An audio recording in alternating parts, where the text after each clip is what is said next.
Sino po naniniwala isang araw, alaala na lang ang payo ng mga magulang mo sa'yo? At sino po naniniwala isang araw, yung nanay na kasama mo ngayon, maaaring katabi mo ngayon, yung tatay na kasama mo ngayon, isang araw, aalalahanin mo na lang din.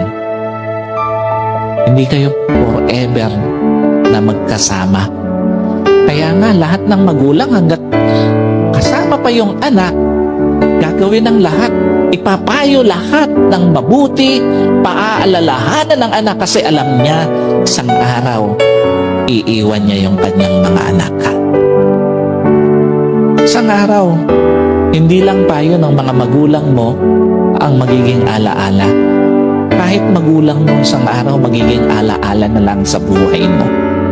Kaya nga napakapalad mo kung may magulang ka pa ngayon na kasama, may magulang ka pa ngayon na nagpapayo sa'yo, may magulang ka pa na nagpapaalala sa'yo. Kasi one day, wala na yan sa tabi mo.